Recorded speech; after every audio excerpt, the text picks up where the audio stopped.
Hello बच्चों, नमस्ते बच्चों। तो पिछले लेक्चर में हम लोगों ने जो कि स्ट्रक्चर अपनी क्लोरस तक बात कर लिया था और नेक्स्ट हम लोग को जो कि फोर्थ में यानी फोर्थ पॉइंट में आगे देखना था जो कि क्रो। ये सब हम लोग बच्चों कंफ्यूज नहीं होना, ये हम लोग न्यूक्लियस के बारे में ही देख रहे हैं जो कि न्यूक्लियस का अलग अलग जो पार्ट था, क्योंकि फर्स्ट हमने न्यूक्लियर मेम्ब्रेन पढ़ा और न्यूक्लियोप्लाज्म, न्यूक्लियोलस और जो कि और उसका जो स्ट्रक्चर न्यूक्लियोलस का जो फंक्शन हो गया उसका स्ट्रक्चर हमने देखा। अब हम लोग जो कि फोर्थ पॉइंट पढ़ने वाले न्यूक्लियस में भी फोर्थ पॉइंट जो कि क्रोमैटिन हो गया, यानी क्रोमैटिन नेटवर्क के बारे में आज पढ़ेंगे।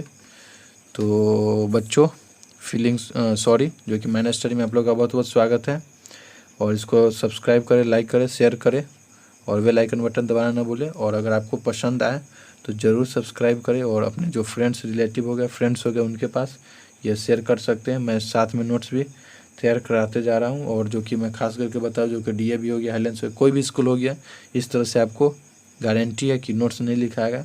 जो कि एक दो टीचर जो एक्सेप्शन मिलते हैं वो शायद लिखा देते हैं और आप लोग समझ सकते हैं जो कि अपन लोगों को जो कि स्कूल में जो कि ज़्यादा समय ही नहीं मिलता है इतना लिखाने का, तो वो भी एक रीज़न हो सकता है, मेन रीज़न। तो क्रोमैटिन देखते हैं और मैं बताऊंगा बच्चों जो कि मेरा नोट्स साथ में देखिए कैसे मैं बनाता हूं और अभी से ही आप अपने आपको अभ्यास डालें कि अपने से बनाएं एनसीईआरटी से, जो कि आपको आगे फ़ायदा मिले। तो चलते अब काम की बात करते हैं जो कि क्रोमैटिन नेटवर्क से पढ़ने वाले हैं। तो क्रोमैटिन नेटवर्क में हम लोग लिख सकते हैं जो कि क्रोमैटिन नेटवर्क में जो कि ड्यूरिंग सेल हो गया जो कि division, during cell division it appears in a certain number in the किस फॉर्म में होता है, in the form of long threads, उसको हम लोग called क्रोमोजोम्स बोलते हैं। तो क्रोमैटिन नेटवर्क क्या हो गया जो कि ड्यूरिंग सेल डिवीजन के समय जो कि अपीयर होता है इन सर्टेन नंबर में, जो कि एकदम लिमिटेड नंबर में, सर्टेन नंबर इन दी किस फॉर्म में, जो कि लॉन्ग थ्रेड यानी लंबा सा एक थ्रेड हो गया उस फॉर्म में, उसको हम लोग क्रोमोजोम्स बोलते हैं। ये सब और आगे आप लोग सीनियर होंगे तो इसके बारे में और भी डिटेल में पढ़ेंगे और अगर आप डॉक्टर बनना चाहते हैं तो और भी इसके आगे डिटेल में पढ़ाया जाएगा जो कि कैसे, जैसे ये हो गया, जैसे मैं सपोज मैं ले सकता हूँ इस तरह से एक होता है क्रोमोजोम, इस तरह से हो गया, इस तरह से, और इसमें एक और ये होता है, इस तरह से होता है इसे। तो आप लोग और भी सीनियर होंगे तो और भी डिटेल में आप लोगों को पढ़ाया जाएगा। तो आगे पढ़ते जो कि फोर्थ ये हो गया हमारा क्रोमैटिन नेटवर्क और आगे हम लोग जो कि ये क्रोमोजोम्स के बारे में पढ़ने वाले। तो क्रोमोजोम्स और क्रोमोजोम्स में हम लोग लिख सकते हैं जो कि क्रोमोजोम्स, तो क्रोमोजोम्स और ये नेक्स्ट आ गया, यानी इसी में जो कि डीएनए उसी में आ गया और क्रोमोजोम के बारे में देख रहे हैं और इसके भी डिटेल में पढ़ने वाले। तो क्रोमोजोम हो गया और क्रोमोजोम में हम लोग लिख सकते हैं जो कि क्रोमोजोम्स आर विजिबल, जो क्रोमोजोम होता है वो विजिबल होता है किस समय, ड्यूरिंग डिफरेंट स्टेजेस के समय में, क्योंकि सभी जो अलग अलग जो स्टेज होता है क्रोमोजोम्स का उसमें ये दिखता है, लेकिन जो 24 जैसे बोल सकते हैं 24 आवर उस तरह जितना ये इसका प्रोसेस होता है उसमें नहीं दिखता है। तो chromosome are visible during different stages में, अलग अलग स्टेजेज ऑफ, जब सेल डिवीजन होता रहता है तो उस समय सेल डिवीजन। और नेक्स्ट हम लोग लिख सकते हैं जो कि the name is associated with Waldeyer, जो the name associated Waldeyer से जो नाम जो एसोसिएटेड है उसमें जो कि इन मैन इट इज 46, जो कि मानव में 46 नंबर में और 23 पेयर में पाया जाता है, बात एक ही है। और नेक्स्ट हम लोग लिख सकते हैं जो कि इट हैज फ्लोइंग पार्ट्स, जो कि इनके अलग अलग पार्ट्स हैं तो फर्स्ट के बारे में बात करेंगे, अलग अलग इसके पार्ट है। तो आगे देखते हैं जो कि फ्लोइंग पार्ट्स हो गई।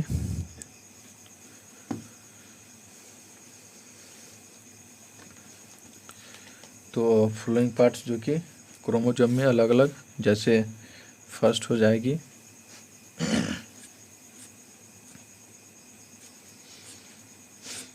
तो फर्स्ट हम लोग लिख सकते हैं जो कि फर्स्ट हो जाएगी pellicle and chromosomes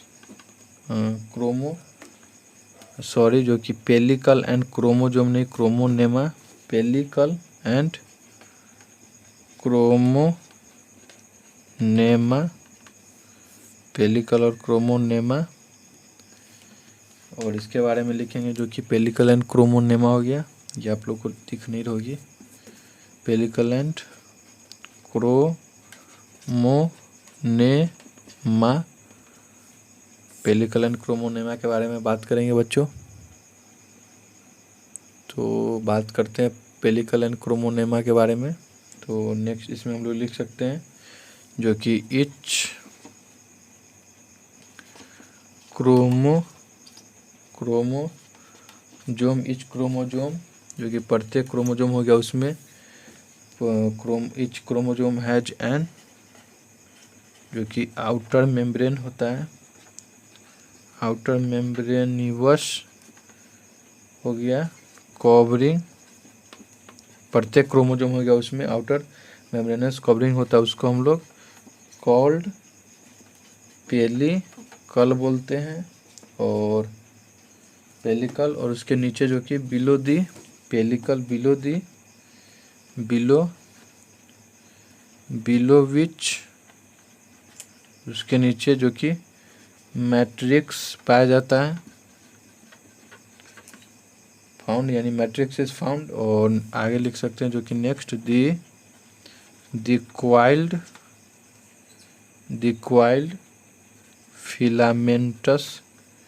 filamentous the coiled filamentous structures found is called, उसको हम लोग क्या बोलते हैं, इज कॉल्ड क्रोमोनेमा। तो जो कॉइल्ड फिलामेंट हो गया, इसका आगे हम लोग देखेंगे स्ट्रक्चर, आप लोग को डरने की बात नहीं है। दी कॉइल्ड फिलामेंटस स्ट्रक्चर्स हो गया जो कि फाउंड कॉइल्ड फिलामेंटस स्ट्रक्चर, उसको हम लोग क्रोमोनेमा बोलते हैं। तो क्रोमोनेमा हो गया। और इसमें हम लोग आगे भी लिख सकते हैं जो कि ऑन, नेक्स्ट लिख सकते हैं जो कि ऑन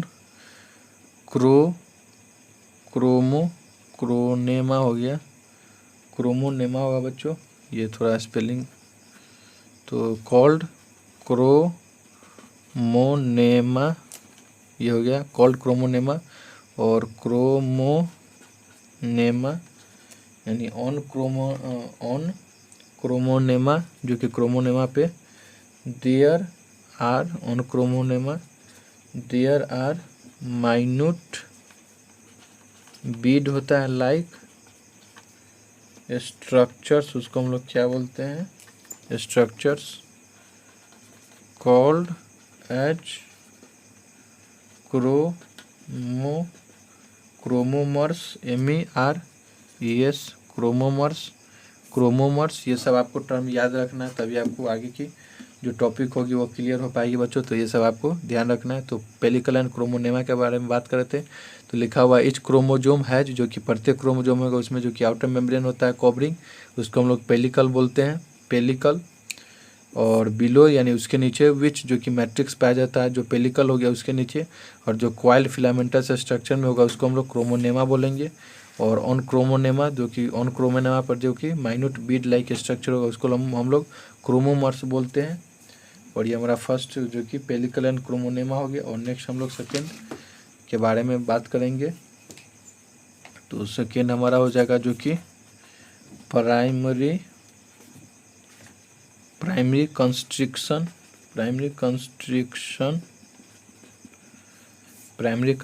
हो गया। और इसमें हम लोग प्राइमरी कंस्ट्रिक्शन में लिख सकते हैं जो कि the constriction between between the two arms, जो कंस्ट्रिक्शन होता है बीच में, जैसे ये इस तरह से, जो कि जैसे ये हाथ हो गया इस तरह से, जो ये मुड़ा होगा, ये इस तरह से, जैसे इस शेप में हो गया, और ये इस तरह से, और ये इस तरह से होगा जैसे, और ये इस तरह से शेप में, इस तरह से। इसी आगे हम लोग स्ट्रक्चर बात करने वाले हैं। तो लिखा जो कि दो आर्म हो गया, तो लिखा द कंस्ट्रिक्शन, जो बीच में जो दो आर्म के बीच में जो कंस्ट्रिक्शन हो गया, the constriction between the two arm, जो बना होता है उस बीच में जो दो आर्म के बीच में जो स्पेस होता है उसको, तो टू आर्म्स, उसको हम लोग क्या बोलते हैं, is called primary constriction. Primary constriction उसको बोलते हैं, प्राइमरी कंस्ट्रिक्शन।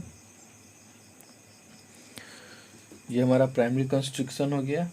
और तो ये प्राइमरी कंस्ट्रिक्शन था। और नेक्स्ट हम लोग जो कि इसवी में एक और पॉइंट नोट करके लिख सकते हैं, जो कि दी स्फेरिकल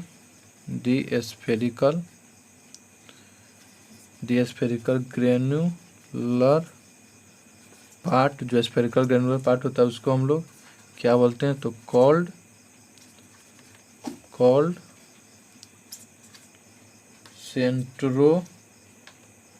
सेंट्रोमियर बोलते हैं। Centromere, centromere. तो जो स्फेरिकल जो ग्रेनुलर पार्ट होता है उसको हम लोग सेंट्रोमियर बोलते हैं। और जो कि थर्ड के बारे में देखेंगे, सेकेंडरी कंस्ट्रिक्शन क्या होती है। अब हम लोग सेकेंड जो कि कंस्ट्रिक्शन के बारे में देखेंगे। तो नेक्स्ट हम लोग हेडिंग डालेंगे जो कि सेकेंडरी कंस्ट्रिक्शन क्या होती है बच्चों, उसके बारे में। और घबराने की बात नहीं, आप आई होप आप लोग को समझ में आ रही होगी।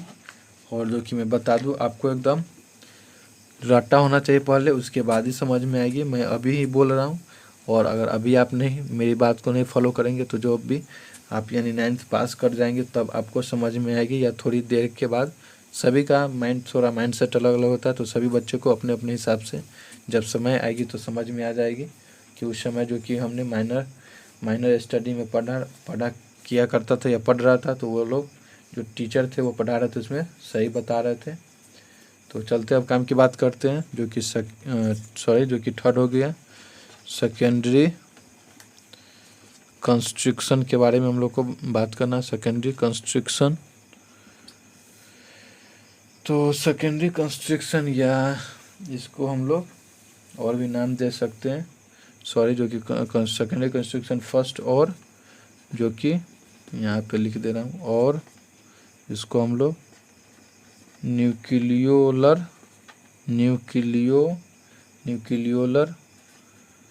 ऑर्गेनाइजर भी बोलते हैं। तो ये दोनों नाम बोल सकते हैं। तो नेक्स्ट हम लोग इसमें लिखेंगे, तो इसमें हम लोग लिखेंगे जो कि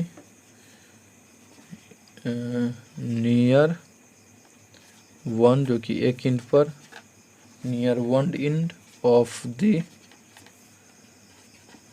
chromosome, near one end of the chromosome there is a constriction,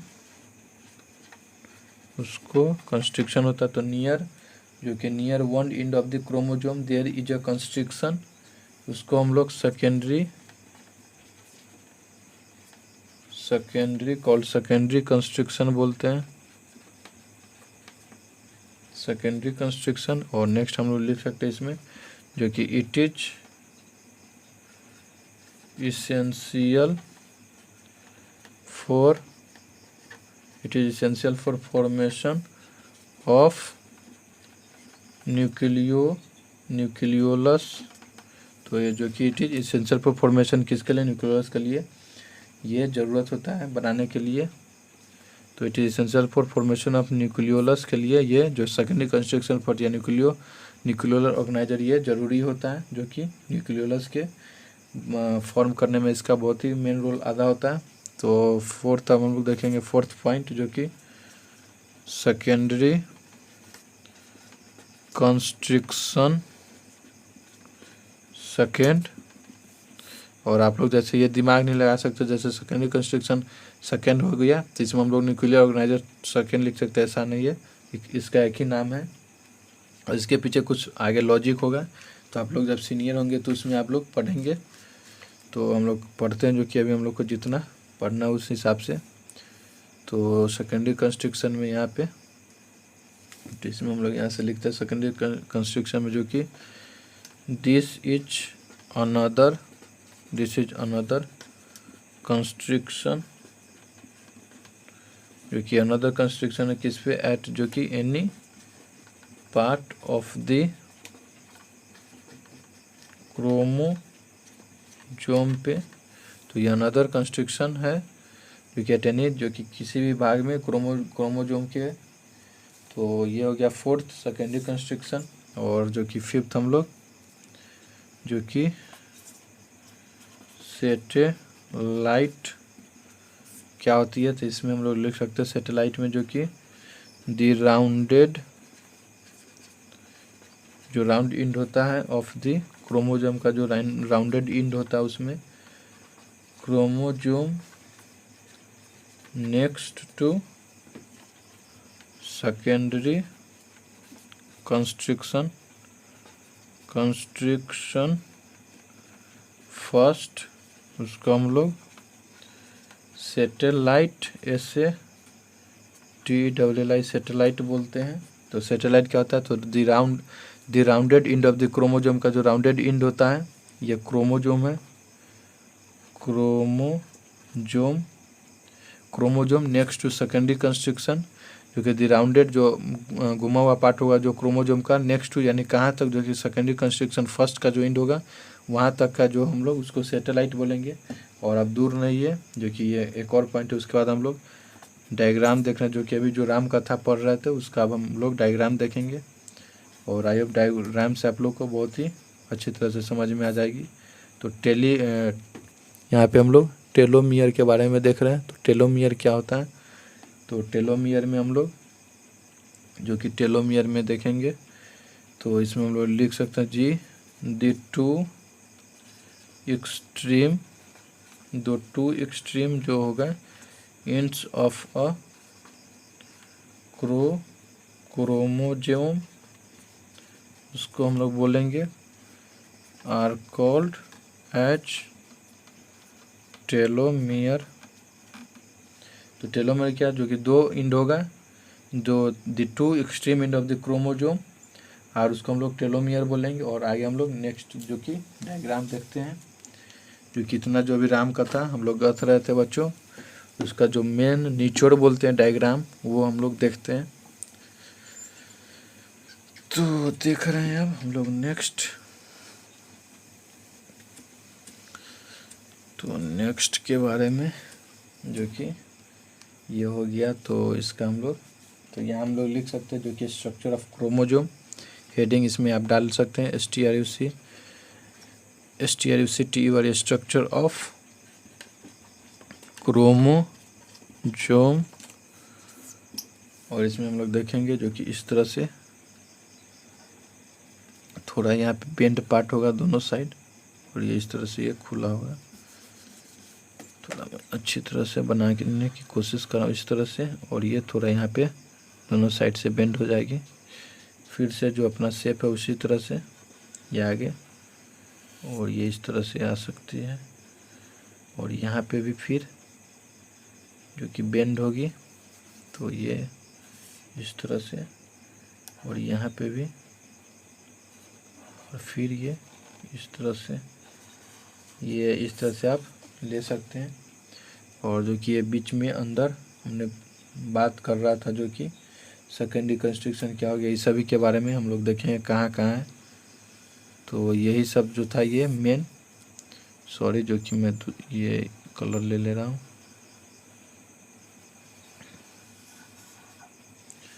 जो कि ये इस तरह से कि मार्कर जो बच्चों ये डैमेज हो चुकी है। तो ये और ये कोई अंदर में इस तरह से जो कि एक और होगा ये इस तरह से। तो ये हो गया। अब इसमें हम लोग लेबलिंग करते हैं जो कि क्या क्या है। तो जो कि ये मेन जो ऊपर वाला पार्ट हो गया, ये देख रहे हैं, इसको हम लोग, हमने बताया था टेलोमियर। तो टेलोमियर हमने पढ़ा था जो कि द टू एक्सट्रीम एंड, जो कि दो एक्सट्रीम एंड होगा जो कि क्रोमोजोम का, उसको हम लोग टेलोमियर बोलेंगे। तो ये है, ये टेलोमियर हो गया। और जो कि ये पेलिकल हो जाएगी, पेलिकल, ये पेलिकल वाला पार्ट जो है टाइप का हो गया ये। और जो कि ये फर्स्ट हो गया, तो ये हमारा सेकेंडरी कंस्ट्रक्शन कहलाएगा, सेकेंडरी कंस्ट्रक्शन, सेकेंडरी कंस्ट्रक्शन। और ये हमारा सेकेंडरी कंस्ट्रक्शन हो गया। और जो कि ये टेलोमियर, फेलिकल, सेकेंडरी कंस्ट्रक्शन। और ये जो अंदर वाला पार्ट है, इसको हम लोग क्रोमोमेटा,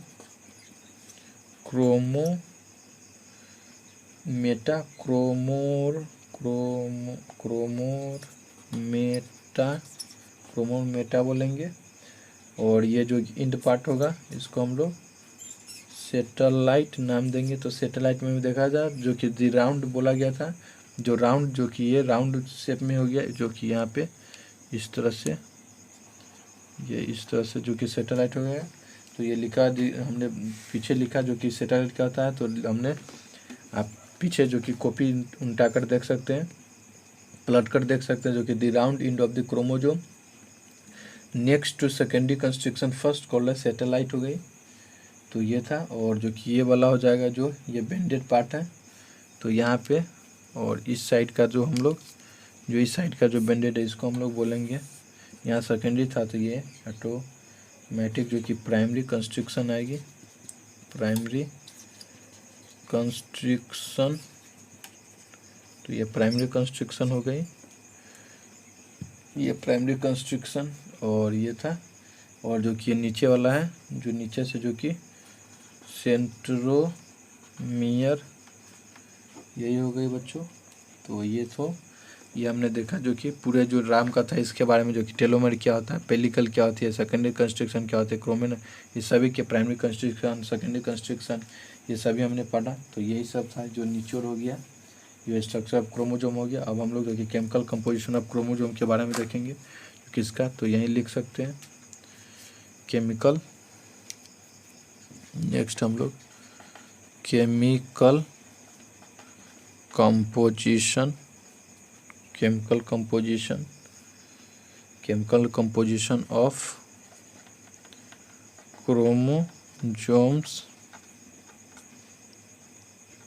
केमिकल कंपोजिशन ऑफ क्रोमोजोम्स हो गया। और इसमें हम लोग लिख सकते हैं जो कि जैसे DNA, RNA, DNA, RNA, histone protein, यहाँ पे हिस्टोन हो जाएगी। ये है केमिकल कंपोजिशन क्रोमोजोम का, केमिकल कंपोजिशन ऑफ क्रोमोजोम का जो, तो डीएनए, आरएनए, हिस्टोन। और नेक्स्ट लिख सकते हैं जो कि नॉन हिस्टोन प्रोटीन, तो यहाँ प्रोटीन लिख सकते हैं आप, हिस्टोन प्रोटीन। और नेक्स्ट जो कि नॉन हिस्टोन प्रोटीन। तो ये था केमिकल कंपोजिशन। अब हम लोग जो कि आगे देखेंगे जो कि टाइप्स ऑफ क्रोमोजोम के बारे में। तो नेक्स्ट अब लिखेंगे टाइप्स ऑफ क्रोमोजोम,